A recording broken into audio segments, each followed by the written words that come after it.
ಕೊಡಗು ಧ್ವನಿ digital media, ಇದು ಕೊಡಗಿನ ನಂಬರ್ 1 ಯೂಟ್ಯೂಬ್ ಚಾನಲ್.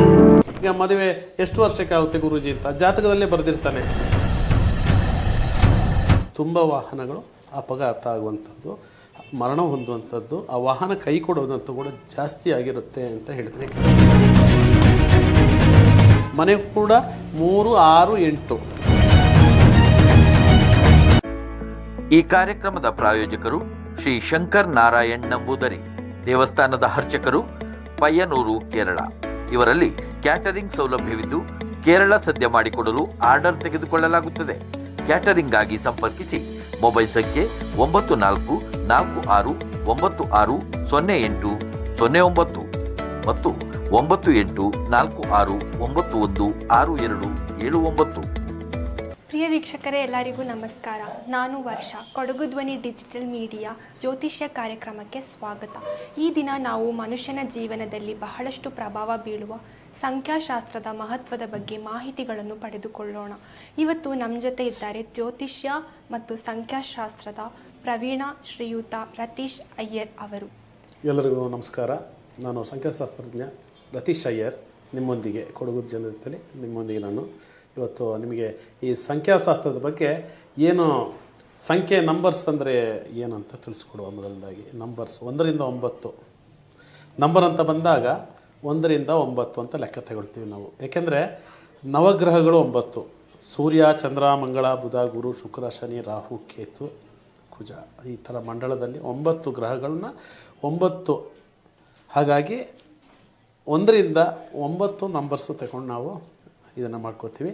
ಅದೇ ಥರ ಕೆಲವರಿಗೆ ಒಂದು ಡೌಟ್ ಇರುತ್ತೆ, ಸ್ವಾಮಿಗಳೇ, ಈಗ ನಿಮಗೂ ಕೂಡ ಇರುತ್ತೆ, ಈ 9 ಆದಮೇಲೆ 10 ಬರುತ್ತೆ ಸ್ವಾಮಿ, 11 ಬರುತ್ತೆ, 12 ಬರುತ್ತೆ, 13 ಬರುತ್ತೆ, ಅದನ್ನು ಹೆಂಗೆ ನಾವು ಕನ್ಸಿಡರ್ ಮಾಡೋದು ಅಂತ. ನೀವು ಹೆಂಗೆ ಮಾಡಿದ್ರು ಕೂಡ ಸಿಂಗಲ್ ಡಿಜಿಟಲ್ ನಂಬರಿಗೆ ತೆಗೋಬೇಕು.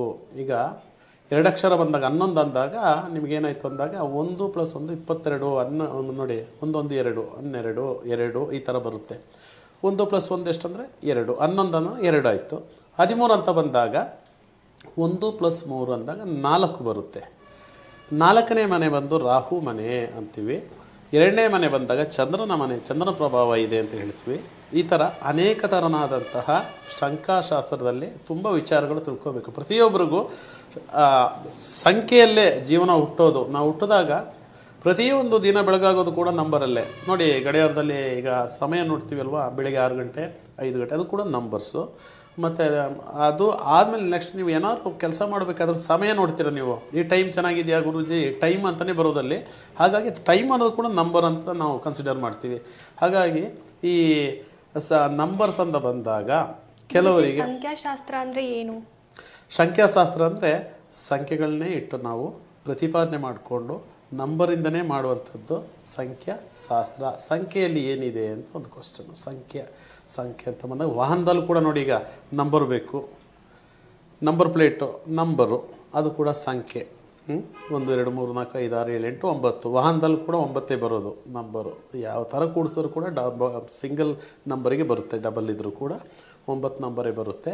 ವಾಹನದ ನಂಬರು. ಈಗ ನಮ್ಮ ಆಯಸ್ಸು ಕೇಳಿದಾಗ ಕೂಡ ನಂಬರ್ ಹೇಳೋದು. ಎಷ್ಟು ನಿನಗೆ ವರ್ಷಮ್ಮ ಅಂದಾಗ ನೀನು ಹೇಳ್ತೀವಿ 21 22 23 ನಂಬರ್ಸು. ಮತ್ತು ಕೆಲವೊಂದು ವಿಚಾರದಲ್ಲಿ ಎಷ್ಟು ವರ್ಷಕ್ಕೆ ನಾನು ಒಳ್ಳೇದಾಗ್ತೀನಿ ಅಂತ ಕೂಡ ಕೇಳೋದು, ವರ್ಷನೇ ಕೇಳೋದು, ಎಷ್ಟು ಟೈಮ್ ಅಂತ ಕೇಳ್ತಾರೆ. ವರ್ಷ ಅಂದ್ರೂ ಕೂಡ ನಂಬರೇ ಬರೋದು. 3 ವರ್ಷ 4 ವರ್ಷ 5 ವರ್ಷ ನೀನು ಚೆನ್ನಾಗಿದೆ ಅಮ್ಮ ಅಂತ. ಇಲ್ಲಾಂದರೆ 6 ತಿಂಗಳು ಅಂದ್ರೂ ಕೂಡ ನಂಬರೇ ಬರುತ್ತೆ ಅಲ್ಲಿ. ಹೀಗಾಗಿ ಸಂಖ್ಯಾಶಾಸ್ತ್ರಕ್ಕೆ ಪ್ರತ್ಯೇಕವಾದ ಒಂದು ಶಕ್ತಿ ಇದೆ, ಪ್ರತ್ಯೇಕವಾದ ಒಂದು ವಿಶೇಷತೆ ಕೂಡ ಇದೆ ಸಂಖ್ಯೆಗೆ. ಸಂಖ್ಯಾಶಾಸ್ತ್ರ ಅನ್ನೋ ವಯಸ್ಸು. ಈಗ ಮದುವೆ ಎಷ್ಟು ವರ್ಷಕ್ಕೆ ಆಗುತ್ತೆ ಗುರೂಜಿ ಅಂತ ಜಾತಕದಲ್ಲೇ ಬರೆದಿರ್ತಾನೆ. ನೋಡಮ್ಮ, ನಿನಗೆ 19 ವರ್ಷದಲ್ಲಿ ಕಂಟಕ ಇದೆ, ನಂಬರ್ ಬಂತು. ಈ ಹುಡುಗನಿಗೆ ನೋಡಿ 7.5 7.5 ವರ್ಷ, ಅಲ್ಲೂ ಕೂಡ ನಂಬರೇ ಬರುತ್ತೆ. ಹೀಗಾಗಿ ಸಂಖ್ಯಾಶಾಸ್ತ್ರಕ್ಕೆ ನಂಬರಿಂದನೇ ಶಾಸ್ತ್ರ ಅಂತ ನಾನು ತುಂಬ ಇದ್ರ ಬಗ್ಗೆ ವಿಚಾರಧಾರೆ ತಿಳ್ಕೊಂಡು ಇದ್ರ ಜೊತೆ ಕಲ್ತ್ಕೊಂಡು ಗುರುಗಳ ನಾನು ಕೂಡ ವಿದ್ಯಾರ್ಚನೆ ಮಾಡಿಕೊಂಡೆ. ಸಂಖ್ಯೆ ಬಗ್ಗೆ ತುಂಬ ಪ್ರಬಲವಾಗಿ ನಂಬಿರ್ತೇನೆ. ಇದನ್ನು 4 ಜನರಿಗೆ ಹಂಚಿ ನಿಮ್ಮ ಕೊಡಗು ಧ್ವನಿ ಡಿಜಿಟಲ್ ಮೀಡಿಯಾದ ಮೂಲಕ ಪ್ರೇಕ್ಷಕರಿಗೆಲ್ಲ ತಿಳಿಸ್ಕೊಡ್ಬೇಕು ಇದ್ರ ಬಗ್ಗೆ ಏನು ಅಂತ. ಇನ್ನು ಅದರಲ್ಲೂ ಕೂಡ ನೋಡಿ ಸ್ವಾಮಿ, ಕೇಳ್ಬೋದು, ನೀವು ಕೇಳಿ. ಒಬ್ಬ ವ್ಯಕ್ತಿಗೆ ಒಂದು ಸಂಖ್ಯೆ ಶುಭ, ಆದರೆ ಇನ್ನೊಬ್ಬರಿಗೆ ಅದೇ ಸಂಖ್ಯೆ ಅಶುಭ. ಯಾಕೆ?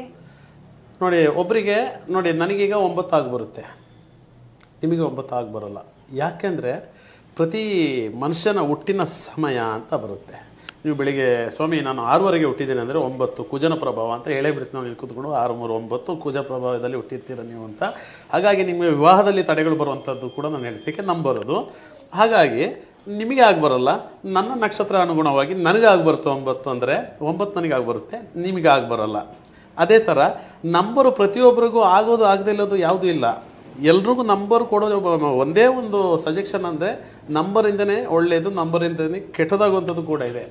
ಕಾರಣ ನೀವು ಯಾರೇ ಇರಲಿ ವೀಕ್ಷಕರಿಗೆ ನಾನು ಹೇಳುವಂಥದ್ದು, ಸಂಖ್ಯಾಶಾಸ್ತ್ರ ನಂಬರ್ಸ್ ಅಂತ ಬಂದಾಗ ಪ್ರತಿ ಒಂದು ವಾಹನದಿಂದ ಈಗ ಶುರು ಮಾಡ್ತಾ ಇದ್ದೀನಿ ನಾನು. ಒಂದು ವಾಹನದ ಬಗ್ಗೆ ಹೇಳ್ಬಿಡ್ತೀನಿ, ಒಂದು 2 ಚಿಕ್ಕ ವಿಚಾರದಲ್ಲಿ ಹೇಳ್ಕೊಡ್ತೀನಿ. 9 ಅಂತ ಬಂದಾಗ ನಂಬರು, ಈ 9ನೇ ನಂಬರು ವಾಹನ ಆದಷ್ಟು ಅಪಘಾತಕ್ಕೆ ಒಳಗಾಗುತ್ತೆ ಅಂತ ಹೇಳ್ತೀನಿ. ಆಕ್ಸಿಡೆಂಟ್ ಆಗುವಂಥದ್ದು, ಆ ಗಾಡಿಯಲ್ಲಿ ಮರಣ ಹೊಂದಂತೂ ಕೂಡ ಜಾಸ್ತಿ ಇರುತ್ತೆ 9 ಅಂತ ಬಂದಾಗ. ಇದು ಕೆಲವರು ಇದನ್ನು ಎಲ್ಲಾದರೂ ರಸ್ತೆಯಲ್ಲಿ ಹೋಗುವಾಗಲೂ ಎಲ್ಲಾದರೂ ಆಕ್ಸಿಡೆಂಟ್ ಆಗಿದ್ದ ಗಾಡಿಗಳು ನೋಡಿದಾಗ 7, 9 5 ನಂಬರು, 5, 7, 9 ಈ ಥರನಾದ ನಂಬರಲ್ಲಿ, ಟೋಟಲ್ ನಂಬರಲ್ಲಿ 5 ಬರುವಂಥದ್ದು, 7 ಬರುವಂಥದ್ದು, 9 ಬರುವಂಥದ್ದು, ತುಂಬ ವಾಹನಗಳು ಅಪಘಾತ ಆಗುವಂಥದ್ದು, ಮರಣ ಹೊಂದುವಂಥದ್ದು, ಆ ವಾಹನ ಕೈ ಕೊಡೋದಂತೂ ಕೂಡ ಜಾಸ್ತಿ ಆಗಿರುತ್ತೆ ಅಂತ ಹೇಳ್ತೀನಿ. ಯಾಕಂದರೆ ಈ ವಾಹನಕ್ಕೆ ಕಂಟಕಕಾರನಾಗಿ ಯಮನ ದೃಷ್ಟಿ ಕೂಡ ಇರುತ್ತೆ ಅಂತ. ವಾಹನದಲ್ಲಿ ಈ ಕಬ್ಬಿಣಕ್ಕೆ ಯಮನ ಕುಜನ ಪ್ರಭಾವ ಇರೋದ್ರಿಂದ ಯಮನ ದೃಷ್ಟಿ ಕೂಡ ಗಾಡಿ ಮೇಲೆ ಇರುತ್ತೆ. ಹಾಗಾಗಿ ಈ ವಾಹನದಲ್ಲಿ ಎಲ್ಲ ನಾನು ಇದನ್ನೇ ಪರ್ಫೆಕ್ಟ್ ಅಂತ ನಾನು ಹೇಳಲ್ಲ, ನೀವು ಚೆಕ್ ಮಾಡ್ಕೊಂಡು ಹೇಳಿ. ಏಕೆಂದರೆ ಬೋಯಿಂಗ್ 711 ಅಂತ ಇಂಡಿಯನ್ ಏರ್ಲೈನ್ಸು ಎಷ್ಟು ಜನ 140 ಜನ ತೀರ್ಕೊಂಡ್ರು, ಅದ್ರ ಮೇಲೆ ಇರ್ಬೋದು. ಅದರ ನಂಬರ್ ಕೂಡ ನೋಡಿ, ಬೋಯಿಂಗ್ 711 ಅಂತ ಬಂತು. ಹೀಗಾಗಿ ಈ ಥರದ್ದು ಕೆಲವೊಂದು ವಿಚಾರಗಳು ನೀವೇ ನೋಡ್ಕೊಳ್ಳಿ. ಈಗೀಗ ಪಕ್ಕದಲ್ಲಿ ನಡೆದ ಘಟನೆಗಳಲ್ಲೇ 9 ನಂಬರ್ ಇದೆ, 7 ನಂಬರು ಇದೆ, 5 ನಂಬರು ಇದೆ. ಇದು ಯಾಕೆ ವಾಹನ ಅಪಘಾತ ಆದಾಗ ಜನಗಳು ಸಾಯ್ತಾರೆ ಅಂದರೆ ನಂಬರಿಂದ ಕೂಡ ನೆಗೆಟಿವಿಟಿ ಬರುತ್ತೆ. ನಂಬರು ನೆಗೆಟಿವಿಟಿ ಕೊಡೋದು ಖಂಡಿತವಾಗಲೂ ಅದು ಆಗುತ್ತೆ. ಯಾಕೆಂದರೆ ನೋಡಿ, ಈಗ ನನಗೆ ಈಗ ಕುಜನ ಪ್ರಭಾವ 48-50 ವರ್ಷ ಗಂಟ ನಿನಗೆ ದೋಷ ಅಂತ ಇರುತ್ತೆ, ನಂಬರೇ ಹೇಳೋದಲ್ಲೂ ಕೂಡ. ಯಾಕೆಂದರೆ ನಂಬರೇ ಹೊಡೆತ ಕೊಡೋದರಿಂದ ನಂಬರಿಂದ ತೊಂದರೆ ಇದೆ ಅಂತ ಹೇಳಿ ಬರುತ್ತೆಮ್ಮ. ಮನೆ ನಂಬರ್ ಅಥವಾ ವಾಹನ ನಂಬರ್ ಜೀವನದ ಮೇಲೆ ಪ್ರಭಾವ ಬೀರುತ್ತಾ? ವಾಹನದ ಮೇಲೆ, ಜೀವನದ ಮೇಲೆ, ಮನೆಯ ಮೇಲೆ ಖಂಡಿತವಾಗಲೂ ಪ್ರಭಾವ ಬೀರುತ್ತೆ. ಒಂದು ವಿಷಯ ನಾನು ಹೇಳ್ಕೊಡ್ತಾ ಇದ್ದೀನಿ ನಿಮಗೆ. ನೋಡಿ, ಸಂಖ್ಯಾಶಾಸ್ತ್ರದಲ್ಲಿ ವಿವಾಹ ಅಂತ ಬರುತ್ತೆ ನೋಡಿ, ಅದನ್ನು ನಿಮಗೆ ಆದಷ್ಟು ಕೋರ್ಟ್ ಕಡೆ ಹೋಗೋದಾದರೆ ನೀವು ಅದನ್ನು ಒಂದು ಕೋರ್ಟಲ್ಲಿ ಯಾರು ವ್ಯಾಜ್ಯದಲ್ಲಿ ಇರ್ತಾರೆ, ಮದುವೆಯಾಗಿ ಕೋರ್ಟಲ್ಲಿ ಹೋಗಿರ್ತಾರೆ, ಕೋರ್ಟಲ್ಲಿ ಹೋಗಿ ವಿಷೇದನಕ್ಕೆ ಹೋಗಿರ್ತಾರೆ, ಗಂಡ ಹೆಂಡತಿ ಬಿಡುಗಡೆ ಆಗಬೇಕು, ನಮಗೆ ಆಗಲ್ಲ, ಇವನು ಸರಿ ಬರೋಲ್ಲ ಅಂತ ಹೋಗಿರ್ತಾರೆ. ಈ ವಿವಾಹ ಎಲ್ಲ ನಡೆದಿರುವಂಥ ಡೇಟ್ಗಳನ್ನ ಸ್ವಲ್ಪ ನೆನೆಸ್ಕೊಂಡು ಬರಬೇಕು. ನೆನೆಸ್ಕೊಂಡಾಗ ನಾನು ಹೇಳಿದ ನಂಬರಲ್ಲಿ ಬಂದಿದೆಯಾ ಅಂತ ನೋಡಿ. ಒಂದು 16/25 7ನೇ ತಾರೀಕು ವಿವಾಹಕ್ಕೆ ನಿಷಿದ್ಧ. ಯಾಕಂದರೆ ವಿವಾಹ ಈ ನಂಬರಲ್ಲಿ ನಂಬರ್ ಅಂತ ಹೇಳ್ತೀನಿ. ಮುಹೂರ್ತ ಇದೆ ಸ್ವಾಮಿಗಳೇ, ಚೆನ್ನಾಗಿದೆ, ಮಂಟಪ ಖಾಲಿ ಇದೆ, ವಿವಾಹ ಮಾಡ್ಬೋದು ಅಂತ ಯಾರಾದರೂ ಹೇಳಿದರೂ ಕೂಡ ಅದು ನಿಮಗೆ ಕೆಲವೊಂದು ಬಾರಿ ರಾಂಗ್ ಆಗಿ ಪರಿವರ್ತನೆ ಆಗುತ್ತೆ. 25ನೇ ತಾರೀಕು ಕೇತು, 25 ಅಂದಾಗ ಸಿಂಗಲ್ ಡಿಜಿಟಲ್ ನಂಬರ್ ಮಾಡ್ಕೊಂಡಾದಾಗ 7, 16ನೇ ಡೇಟ್ ಅಂದಾಗ 1+6 ಅಂತ ಬಂದಾಗ 7, ಮತ್ತು 7 ಅಂತ ಬಂದಾಗ 7. ಕೇತು ಬಂದು ಕಂಬಿಯಿಂದನೇ ತೋರಿಸ್ತಾ ಇರ್ತಾನೆ. ಅದೇ ಕೇತು ಪ್ರಭಾವದಿಂದನೇ ದರ್ಶನ್ ಕೂಡ ಜೈಲಿಗೆ ಹೋಗಿರೋದು. ಕೇತು ಅಂತ ಬಂದಾಗ 7ನೇ ಮನೆಯಲ್ಲಿ ಕೇತು ಕೂತ್ಕೊಂಡಾಗ 7ನೇ ಕಂಬಿ ಹಿಂದೆ ಅಂತ ತೋರಿಸ್ತಾನೆ. ಕೇತು ಪ್ರಭಾವ ಎಲ್ಲುವರೆಗೂ ಇರುತ್ತೆ ಅಲ್ಲಿವರೆಗೂ ಅವನು ಬಿಡಲ್ಲ. ಇದು ಕೂಡ ಒಂದು ಕಾರಣ. ಯಾಕೆಂದರೆ ಈ ನಂಬರಲ್ಲಿ ವಿವಾಹದವರು ನನ್ನ ಹತ್ರ ತುಂಬ ಜನ ಬಂದಿದ್ದಾರೆ, ಸ್ವಾಮಿಗಳೇ ಮದುವೆ ಆದ ಡೇಟ್ ತೆಗಿಯಮ್ಮ ಅಂದಾಗ ಅವ್ರು ತೋರಿಸೋದು ನನಗೆ ಅದನ್ನೇ ನೀನು ಮದುವೆ ದಿನ ಮುಹೂರ್ತದಲ್ಲೇ ಹೋಗಬೇಕಿತ್ತು ಅಥವಾ ಫಸ್ಟೇ ಬಿಡುಗಡೆ ಆಗಬೇಕಿತ್ತು. ಇದನ್ನು ಈ ನಂಬರ್ ನಿನಗೆ ಜಾತಕದಲ್ಲಿ ದೋಷ ಇಲ್ಲ, ನಿನಗೆ ನಂಬರೇ ಹೇಟ್ ಕೊಟ್ಟಿದೆ ಇದು ನೀನು. ಮತ್ತಿನ್ನು ಕೆಲವರಿಗೆ ಹೇಳ್ಬಿಡ್ತೀನಿ ಏನಂದರೆ, 25ನೇ ತಾರೀಕು ಹುಟ್ಟಿದವರು, 7ನೇ ತಾರೀಕಲ್ಲಿ ಜನ್ಮವಾದವರು, 16ನೇ ತಾರೀಕು ಜನ್ಮ ಆದವರು ಆದಷ್ಟು ನಾಗದೋಷನ, ಕಾಲ ಸರ್ಪದೋಷ, ಕಾಲಭೈರವ ದೇವಸ್ಥಾನಕ್ಕೆ ಹೋಗುವಂಥದ್ದು, ಕಾಲ ಸರ್ಪ ದೋಷ ಪರಿಹಾರ ಮಾಡಿಕೊಂಡ್ರೆ ವಿವಾಹ ನಡೆಯುತ್ತೆ. ಇಲ್ಲಾಂದ್ರೂ ಕೂಡ ಈ ಡೇಟಲ್ಲಿ 25, 16, 7 ಹುಟ್ಟಿದವ್ರಿಗೆ ಯಾವುದೇ ಥರದಲ್ಲಿ ಓಡಾಡ್ತಿರ್ತಾರೆ, ಹುಡುಗಿ ಸೆಟ್ ಆಗ್ತಾ ಇಲ್ಲ ಸ್ವಾಮಿಗಳೇ, ಓಡಾಡಿ ಸಾಕಾದವರು ತುಂಬ ಜನ ಇರ್ತಾರೆ. ಅಥವಾ ಅನ್ಎಕ್ಸ್ಪೆಕ್ಟೆಡ್ ಮ್ಯಾರಿಡ್ ಆಗಿದ್ರೂ ಕೂಡ ಬಿಡುವಂಥದ್ದು, ಕೋರ್ಟಿಗೆ ಹೋಗುವಂಥದ್ದು ಕೂಡ ಒಂದು 90% ಗ್ಯಾರಂಟಿಯಾಗಿ ಆಗುತ್ತೆ ಅಂತ ಹೇಳ ಬಯಸ್ತೀನಿ. ಈ ನಂಬರ್ಸಿಂದನೇ ತೊಂದರೆ ಬರುತ್ತೆ. ಯಾವ ಸಂಖ್ಯೆ ತಗೊಂಡ್ರೆ ಆರ್ಥಿಕ ಸಮಸ್ಯೆ ಪರಿಹಾರ ಆಗುತ್ತೆ ನೋಡಿ? 3ನೇ ಮನೆ 3 ಅಂತ ಬಂದಾಗ ಗುರುವಿನ ಮನೆ, 12 ಅಂತ ಬಂದಾಗ ನೋಡಿ, ನಾವು 15 ಅಂದಾಗ 1+1+5 ಅಂದಾಗ 6 ಬರುತ್ತೆ. ಶುಕ್ರನ ಮನೆ ಮೂರನೇ ಮನೆ ಬಂದು 12 ಅಂತ ನಾವು ತಗೊಂಡೋದ್ರು ಕೂಡ ಸ್ವಾಮಿಗಳೇ 3 ಅಂತ ಬರುತ್ತೆ ನೋಡಿ. ಅದು 3 ಬಂದು ಗುರುವಿನ ಮನೆ, 4 ರಾಹುವಿನ ಮನೆ. ರಾಹು 4 22 ಅಂತ ಬಂದಾಗ 2 4 4 ಅಲ್ವಾ. ರಾಹು ಚೆನ್ನಾಗಿದೆ. ನೀವು ನಂಬರ್ಸಲ್ಲಿ ನೋಡಿ, 3ನೇ ಮನೆ ಗುರುವಿನ ಮನೆ, 4ನೇ ಮನೆ ರಾಹು ಮನೆ, ಮತ್ತು 8ನೇ ಮನೆ ತುಂಬ ಚೆನ್ನಾಗಿದೆ ರೀ. ಗಾಡಿ ನೀವು ವಾಹನ ತೆಗೆಯೋರು 8 ನಂಬರ್ ಇದ್ದರೆ ತೊಂದರೆ ಇಲ್ಲ. ವಾಹನದಲ್ಲಿ 8 ನಂಬರ್ ಹಾಕ್ಕೊಂಡವರಿಗೆ ತೊಂದರೆ ಇಲ್ಲ. 8 ಅನ್ನೋದು ಶನಿ ಪ್ರಭಾವ ಚೆನ್ನಾಗಿರುತ್ತೆ, ಅವರಿಗೆ ವಾಹನದಲ್ಲಿ ದೋಷ ಬರೋದಿಲ್ಲ. ಮನೆ ಕೂಡ 3 6 8 9 ತೆಗೋಬೋದು, ಬಟ್ ಅದು ಎಕ್ಸ್ಟ್ರೀಮ್ ನಂಬರ್ ಅಂತೀವಿ. ಆ ನಂಬರಲ್ಲಿರೋ ವಾಹನದವನು ಮುಂದೆ ಹೋಗ್ತಾ ಇರಲಿ ಹಿಂದೆ ಬರ್ತಾ ಇರಲಿ. 19 ನೋಡಿ, 9 ಅಂದಾಗ ಹೆಂಗೆ ಏಟ್ ಕೊಡುತ್ತೆ ಅಂದಾಗ 9 1 10 ಒಂದನೇ. ಈಗ 19 ಅಂತ ಬಂದಾಗ ಒಂದೇ ಸೂರ್ಯ ಅಂತ ಬರ್ತಾನೆ. ಬೆಂಕಿಕಾರಕ ಸೂರ್ಯ, ಉಷ್ಣಕಾರಕ. ಹಾಗಾಗಿರೋದ್ರಿಂದ ಆ ವ್ಯಕ್ತಿ ಕೋಪದಲ್ಲಿರ್ತಾನೆ ಅಂತ. ಸಿಟ್ಟು ಜಾಸ್ತಿ, ಮೂಗು ಮೇಲೆ ಸಿಟ್ಟು ಇರುತ್ತೆ ಅವರಿಗೆ. ಅದೇ ಈ 1ನೇ ನಂಬರ್ ಬಂದಾಗ ವಾಹನ ಕೂಡ, ಆ ವಾಹನ ಕೂಡ ಓಡಿಸೋನು ಕೂಡ ಸ್ವಲ್ಪ ಮೆಂಟಲಿ ಡಿಪ್ರೆಷನಲ್ಲಿ ಇರ್ತಾನೆ, ಅವನು ಸಿಟ್ಟಲ್ಲಿ ಇರ್ತಾನೆ, ಏನೋ ವ್ಯವಹಾರದಲ್ಲಿ ಇರ್ತಾನೆ, ಓವರ್ಟೇಕ್ ಮಾಡೋಕ್ಕೆ ಹೋದಾಗ ಬೈದು ಬಿಡ್ತಾನೆ, ಈ ಥರದ್ದೆಲ್ಲ ನಡೀತೆ. ಹಾಗಾಗಿ 9 ಕೂಡ ಎಕ್ಸ್ಟ್ರೀಮ್ ನಂಬರೇ. 9 ಅಂತ ಬಂದಾಗ 9ನ್ನು ಎಚ್ಚರ ಮಾಡ್ಕೋಬೇಕು. 9 ಕೂಡ ಎಕ್ಸ್ಟ್ರೀಮ್. ಏನು ಮಾಡೋಕ್ಕೂ ಅವರು ಇದ್ರಲ್ಲ, ಸಾಯೋಕ್ಕೂ ರೆಡಿ, ಬದುಕೋಕ್ಕೂ ರೆಡಿ. ಹಾಕಿದ್ದ ಹೆಜ್ಜೆನ ಮುಂದೆ ಹಾಕ್ತಾರೆ. ಕೆಲವರಿಗೆ ಅದು ಒಳ್ಳೆಯದು. 9 ನಂಬರು ನನಗೆ ಒಳ್ಳೇದಿದೆ, ಅದು ನಿಮಗೆ ಒಳ್ಳೇದಾಗಬೇಕಂತ ಇಲ್ಲ ಅಂತ ಹೇಳಿದ್ರಲ್ವಾ.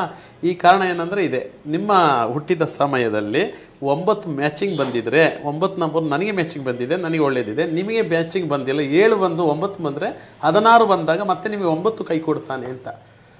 ಹಾಗಾಗಿ ಕೆಲವರಿಗೆ ನಂಬರ್ ಯಾಕೆ ಆಗಿಬರುತ್ತೆ ಅಂದರೆ, ಕೆಲವರಿಗೆ 9 ಆಗಿಬರುತ್ತೆ, ಕೆಲವರಿಗೆ ಆಗಿಬರಲ್ಲ ಅಂತ. ಯಾಕೆಂದರೆ ಹುಟ್ಟಿದ ಟೈಮಲ್ಲಿ ಆ ನಂಬರ್ ಸಿಂಕ್ ಆಗಬೇಕು, ಮ್ಯಾಚಿಂಗ್ ಆಗಿದ್ದರೆ ಸಂಖ್ಯಾಶಾಸ್ತ್ರದಲ್ಲಿ ನಂಬಿಕೆ ಇಟ್ಕೊಂಡು ಮಾಡಿದ್ರು. ಲಾಟ್ರಿ ಕೂಡ ನೋಡಿ, ಕೆಲವರು ಸ್ವಾಮಿ ನಾನು ಈ ನಂಬರಲ್ಲಿ ನನ್ನ ರಾಶಿಗೆ ಅದು ನಾನು ಮುಂದಿನ ವಾರ ಹೇಳ್ಕೊಡ್ತೀನಿ, ಯಾವ ನಂಬರ್ ತಗೊಂಡು ನನಗೆ ಸ್ವಲ್ಪ ಯಶಸ್ಸಿದೆ, ಈ ನಂಬರಲ್ಲಿ ಏನಿಲ್ಲ ಅಂದರೂ ಲಾಟ್ರಿ ನಾನು ತಗೊಂಡ್ರೆ ಒಂದು ನನಗೆ ಹಾಕಿ ದುಡ್ಡಾದರೂ ಬಂಡವಾಳ ಆದರೂ ಬರುತ್ತಾ ಅಂತ ಕೇಳ್ತಾರೆ. ಅದು ಖಂಡಿತವಾಗಿ ನಾನು ಅದು ನಿಜ ಅಂತ ಹೇಳಿ ತೋರಿಸ್ಕೊಡ್ತೀನಿ.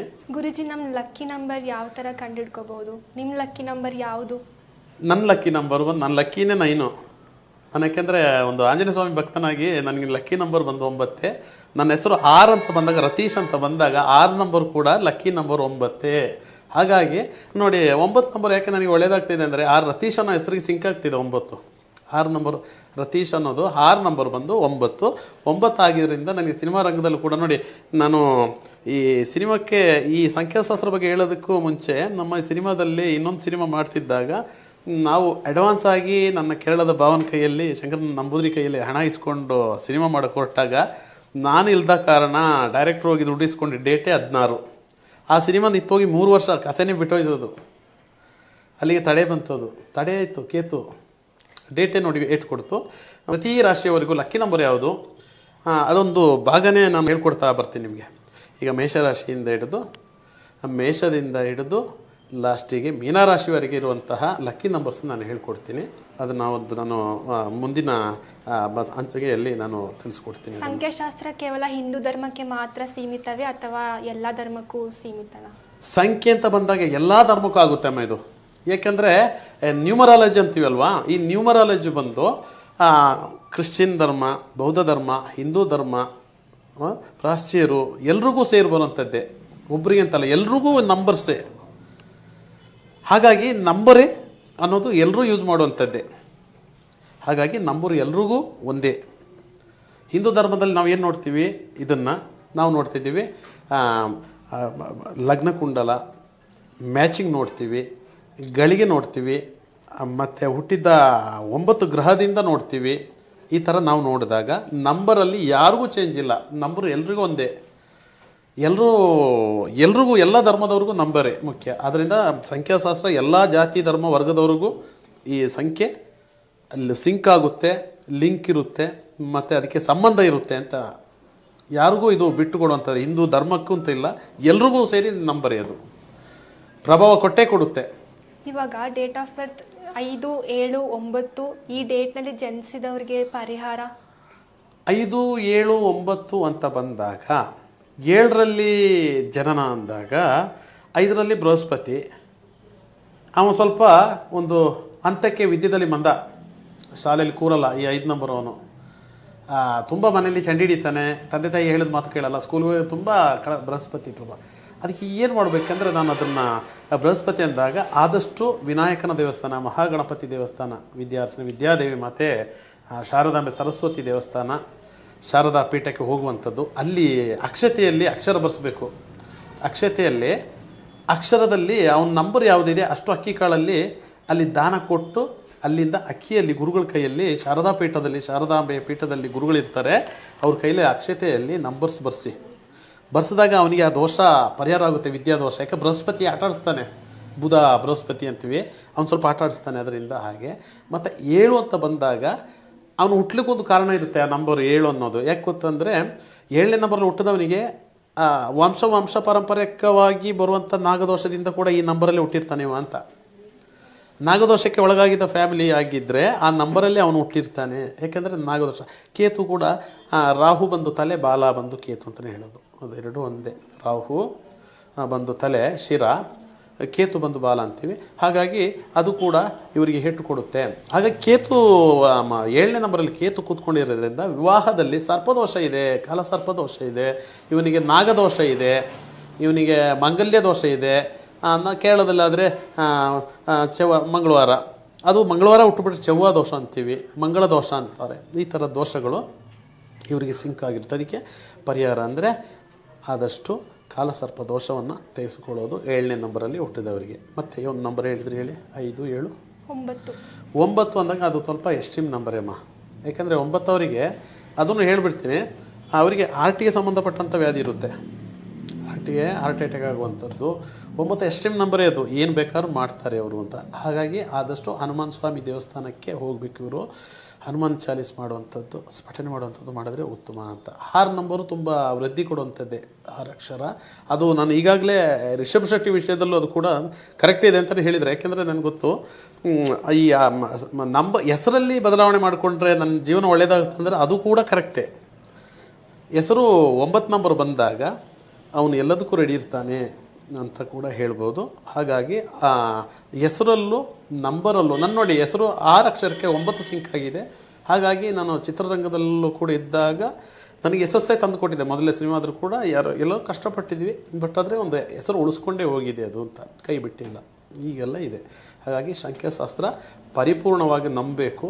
ಇನ್ನು ಮುಂದಿನ ಬಗ್ಗೆ ನಿಮ್ಗೆ ಏನೇ ಡೌಟ್ಗಳಿದ್ರೂ ಕೂಡ ಅದ್ರ ಬಗ್ಗೆ ನಾನು ಸಂಪೂರ್ಣವಾದ ವಿವರ ಕೊಟ್ಟು ನಿಮಗೆ ಈ ಸಂಶಯವನ್ನು ಪರಿಹಾರ ಮಾಡಿಕೊಡ್ತೀನಿ. ವಾಹನದ ಬಗ್ಗೆ ಆಗಲಿ, ಮದುವೆ ಯಾವ ಡೇಟಲ್ಲಿ ಆಗಬೇಕು, ಮದುವೆಯಿಂದ ಏನು ದೋಷ ಬರುತ್ತೆ ಈ ಡೇಟಲ್ಲಾದರೆ ಇದ್ರ ಬಗ್ಗೆ, ಮತ್ತು ಹುಟ್ಟಿದ ಡೇಟು. ಇನ್ನು ಕೆಲವರಿಗೆ ಏನೂ ಗೊತ್ತಿರೋದಿಲ್ಲ, ನಾನು ಹುಟ್ಟಿದ ದಿನ ಗೊತ್ತಿಲ್ಲ ಸ್ವಾಮಿಗಳೇ, ನಾನು ಹುಟ್ಟಿದ ಜಾತಕ ಮಾಡಿಲ್ಲ, ಏನು ಗೊತ್ತಿಲ್ಲ, ನಾವು ಆ ಕಾಲದಲ್ಲಿ ಬೆಳೆದವರು ಅಂತ, ಅಂಥವರು ಕೂಡ ಪರಿಹಾರ ನಾನು ಹೇಳ್ಕೊಡ್ತೀನಿ. ನೀವು ಈ ನಕ್ಷತ್ರದಲ್ಲೇ ಹುಟ್ಟಿರ್ತೀರ, ನಾನು ಅದಕ್ಕೆ ಬೇರೆ ನಾನು ಹೇಳ್ಕೊಡ್ತೀನಿ.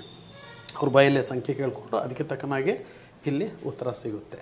ಗುರುಜಿ, ಇದುವರೆಗೂ ನಮ್ಮ ವೀಕ್ಷಕರಿಗೆ ಸಂಖ್ಯಾ ಭವಿಷ್ಯದ ಬಗ್ಗೆ ಮಾಹಿತಿನ ನೀಡಿದ್ದಕ್ಕೆ ಧನ್ಯವಾದಗಳು. ಎಲ್ರಿಗೂ ಶುಭವಾಗಲಿ, ಒಳ್ಳೆಯದಾಗಲಿ. ಈ ವಿಷಯ ಹೆಚ್ಚೆಚ್ಚು ಮಾಹಿತಿ ಪಡ್ಕೊಂಡು ಕೊಡಗು ಧ್ವನಿ ಮೀಡಿಯಾದಲ್ಲಿ ಬಂದ ಎಲ್ಲ ನಮ್ಮ ಪ್ರೇಕ್ಷಕರಿಗೂ ಧನ್ಯವಾದಗಳು. ಹೆಚ್ಚೆಚ್ಚು ವಿಷಯಗಳನ್ನು ತಿಳ್ಕೊಳ್ಳಿ, ಜೀವನದಲ್ಲಿ ಒಳ್ಳೆಯದಾಗಲಿ, ಶುಭವಾಗಲಿ.